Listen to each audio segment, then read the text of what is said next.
So since I watched The Good Son last night, I wanted to watch another Joseph Ruben thriller, and I recently watched The Stepfather for the first time too, and on this channel I reviewed that as well.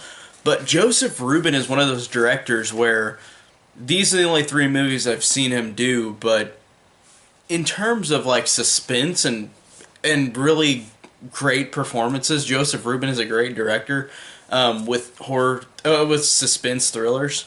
And Sleeping with the Enemy is one of those movies that I feel like people don't talk about much. It's another Joseph Ruben film that I grew up with, kind of like The Good Son, where I watched that and I didn't know it was the same director whenever I watched them both for the first time. But now, as an adult, I know that this is definitely the same director of The Good Son because it has the same way the main creepy character is directed feels the same, kind of like Macaulay Culkin, or kind of like how Terry O'Quinn is in The Stepfather. Like, he does a fantastic job of making these villains really evil and really scary and menacing and diabolical. And I really love that about this movie. And the basic plot of this movie is that Julia Roberts, her character Laura, is in a relationship with Martin, who they are married. They've been married for 3 years. You realize pretty quickly that he is a wife beater and abuser, and she, in a quick decision, just escapes him, runs away, and moves to a new place. She moves to another state, and she builds a new life upon herself while he slowly is trying to find out where she is, and he figures out that she faked her death. So it's a thriller, but it's also a romantic movie at the same time. And funny enough, I want to mention, because I grew up watching this, and the first time I watched this was on ABC Family, and I remember as a kid or a teenager, this ABC Family commercial was one of the most misleading and one of the most awful trailers, like, for showing this movie on their channel. There was this commercial that they did for this movie where it had nothing to do with the suspense elements. It was just the way ABC Family cut the commercial. It looked like just a romantic movie, and it had the cheesy line where it's like, she once had a horrible life, but then she got back up and moved out and found love, and she found a wonderful life. And like, it's one of the worst ABC Family commercials, like, for a movie like this, which is a thriller for the most part, but they just put the romantic angle. Like, literally there's nothing involving horror or thriller in the movie, in that trailer or that commercial that ABC Family did. That just cracked me up, because that's whenever I first watched this was on ABC Family, and I didn't realize that this was a thriller because of that stupid commercial that they made themselves. So I wanted to point that out. That commercial for it, ABC Family did a long time ago, was really terrible because it was so incredibly misleading. Because it was not marketed as a suspense movie in that trailer ABC Family did when they were showing it on syndication. And I liked how also Macaulay Culkin in The Good Son went from Home Alone to The Good Son. He went from this normal kids movie to a horror thriller movie. And Julia Roberts did the same thing in this other Joseph Ruben film, where, like, she was previously, right before this movie, she was in Pretty Woman, which is an exact opposite movie of this. Like, it's a romantic movie too, but it's not the same. It's not a romantic thriller suspense movie like this one. So it's funny to see both of those actors who were in a Joseph Ruben directed movie go from doing a heartwarming movie like Home Alone or Pretty Woman to The Good Son and then Sleeping with the Enemy. Like, it's funny to see these actors both go into these thriller movies by the same director. I think that's funny. Just two opposite movies. There was even a joke in Zack and Miri Make a Porno, if anybody's seen that, which is a really funny movie and you should go see, that Kevin Smith directed. And there's a joke where Seth Rogen in the movie is talking about Julia Roberts going straight in from Pretty Woman to Sleeping with the Enemy. And they were making that joke in a point of the movie because these actors going from not being in porn to being in porn. And it was a funny joke contrast with Julia Roberts going from Pretty Woman to Sleeping with the Enemy. That was a really funny joke in the movie. In Zack and Miri Make a Porno, which again, go see that movie if you haven't seen it. That's a great comedy. But anyways, back to this movie. I liked how starting out, it takes at least 10 minutes for you to realize that this movie deceives you in terms of, like, it starts out very happy. The score is happy. It starts happy with Laura, Julia Roberts' character, getting seashells. They live in Cape Cod, Massachusetts. So, like, she's catching seashells out of the sand, and her husband Martin comes up, and it seems very happy, very romantic. And I like that they go to a party. They seem like they love each other, and they're very kind to each other. And then a neighbor appears in the movie where Martin sees this neighbor, and he says, "Oh, your wife has been staring down at me all day." And so then Martin goes back up to the house, and this is where it becomes a different movie, because up until then it seemed like just a romantic, fluffy movie. And then Martin goes up and says to Laura, like, about the guy next door. She says, "When was he here? What was he doing? Or what were you guys doing?" And then he literally just beats her down. And it's honestly, in my opinion, it's such a cool distinction from the beginning of the movie, tricking you. If you didn't see any trailers for this movie, you would have thought, oh, it's a romantic movie. Then no, right whenever he beats her down and she cries and is in anguish, you really see how horrible and deceiving this character Martin is, and he is scary. Like, he's a scary character, and he truly is. The role is played so well by Patrick Bergman, but he is really disturbing and scary in this movie. And I love how the first 10 minutes of this movie deceives everybody into thinking they're in a happy relationship, and he's very charming and nice. And then you realize that spur of the moment, he'll just beat her and attack her and hurt her, and, like, in a way where it's just he is a psycho. And I really love that. I love how it has that good turn really quickly into the movie. And he also gets mad at her because she's not precise with everything in the house, in terms of, like, everything's got to be perfect, where, like, all the food cans are faced perfectly, or, like, the towels have to be balanced evenly where they look the same. Stuff like that, where, like, this guy is just a crazy person who wants to have balance with all these things. And the moment something weird happens to him, he breaks and freaks out and hurts her, and it's really scary, because it makes this character kind of in a way, like, you don't know what he's going to do. Like, you don't know what his next move is going to be, because he's that crazy. And I really love his performance. Really great performance by Patrick Bergman. Again, it's just like Macaulay Culkin or Terry O'Quinn in all these movies that Joseph Ruben does, where, like, they're really scary and really effective. So I really like that. And I do love how immediately it's where Laura, the character, after a split decision, she immediately just, without any dialogue, which I love too, there's no dialogue with her saying, like, oh, I'm going to break out of here. She just goes up to the light that all the lights connect to the ocean, where, like, she breaks the light to their house, like how there's lights all around the ocean side. So, like, she breaks the one light.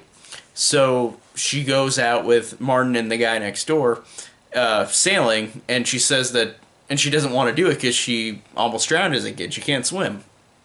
So she goes out with them, and then she falls off of the boat, and they can't find her. Martin freaks out, can't find where Laura is. And Laura swims all the way home, and you realize that she had been training to swim forever, and she's been deceiving him and lying to him. So it kind of was a split decision of her escaping, but she's been doing this for a long time. Like, since she was married to this guy, she has made an effort to try to escape this crazy person. And I like how it keeps opening up all the things that she's been hiding from him, because he's a psychopath and she doesn't want him to know all this stuff, like where her mother is, because she said that her mother died as well, but she's still alive in a nursing home and she had a stroke and is blind. So I really love how you think she's just sweet and innocent and being beaten down, but like you realize that she has been building up to escape. Like she has been training to escape from this guy. So it's really cool how they build on that.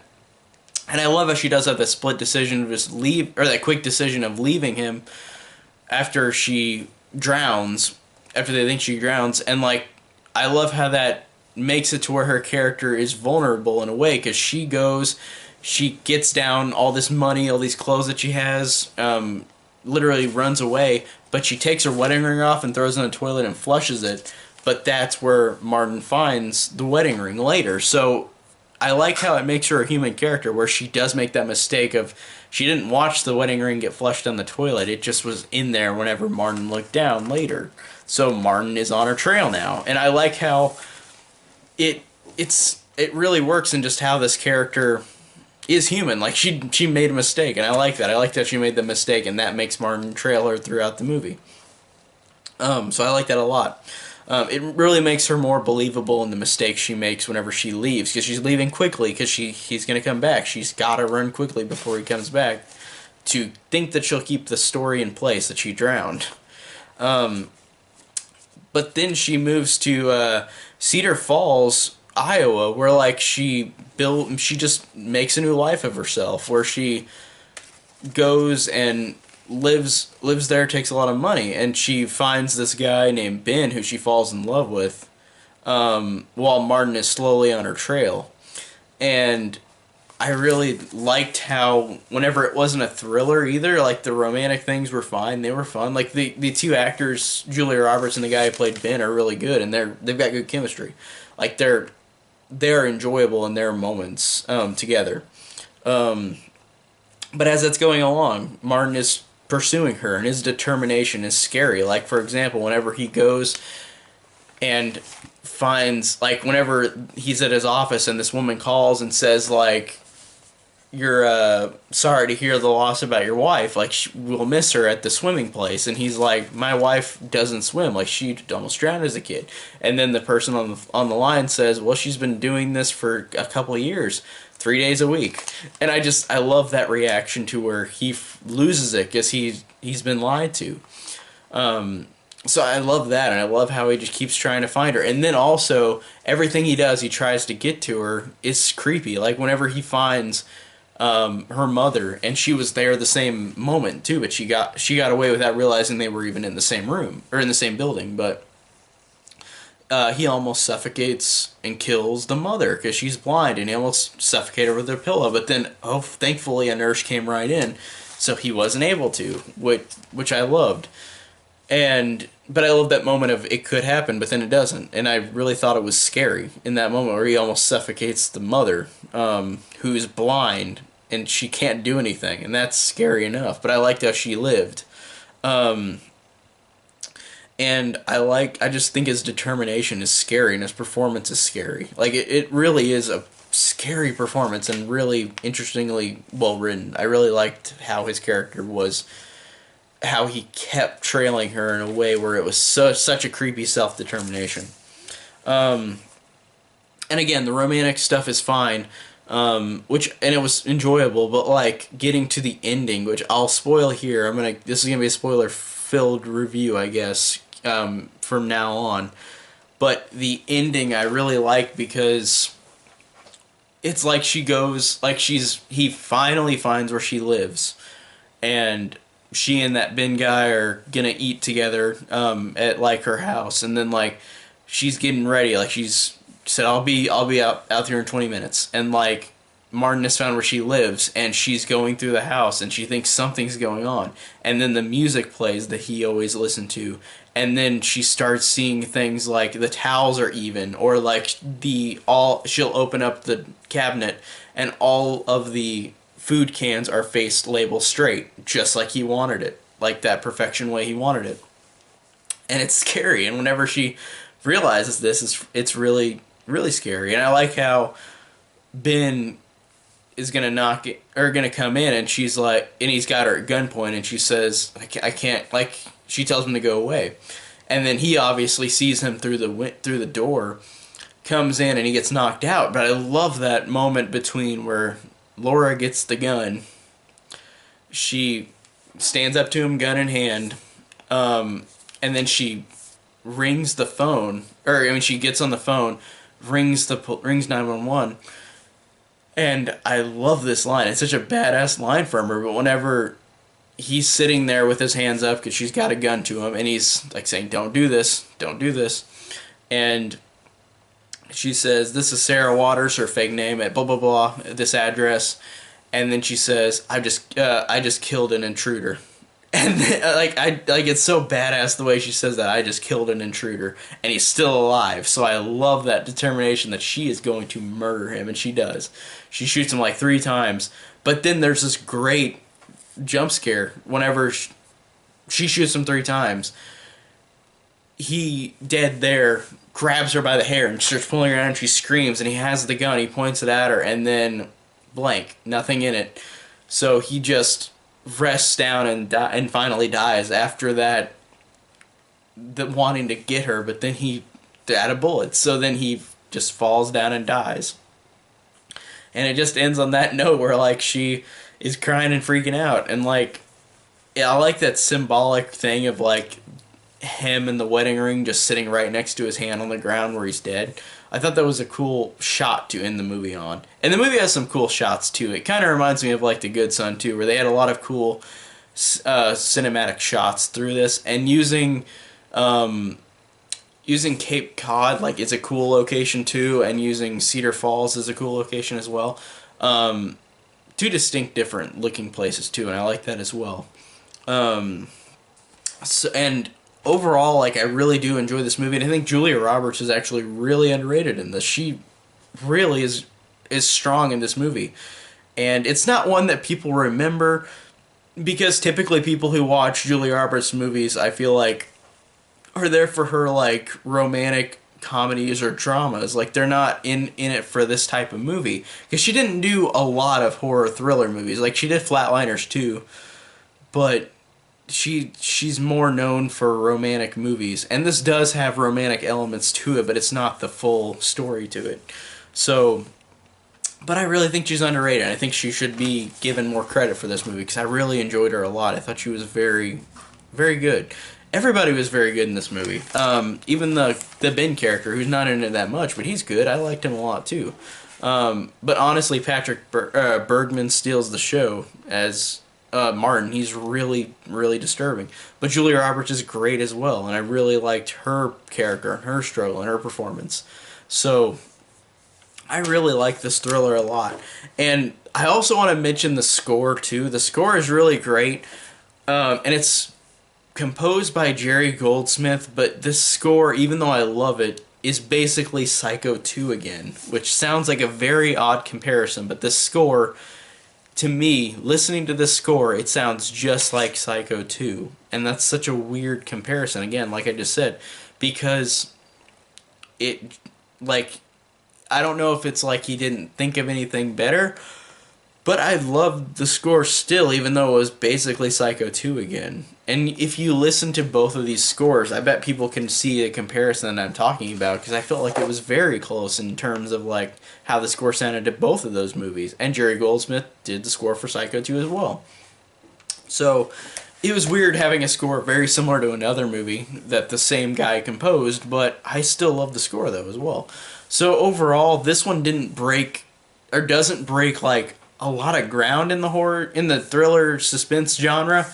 But I love this movie though. I love the performances. I love how creepy it is. I really like everything about it. I think it's just it's a great balance between like romance and like thriller. It's not just like a romantic movie. It's not as much about that. But whenever they have the romantic moments, it's totally fine, because it feels earned whenever, like, by the end of the movie. So I really enjoyed this movie again on rewatch, and I really am glad that I watched it again. So I really enjoyed it. Tell me down below what you think of Sleeping with the Enemy if you've seen it. I hope you have if you've watched this whole review, because I just spoiled it, but I really do enjoy this movie. So thank you guys so much for watching. Comment down below and see you guys next time.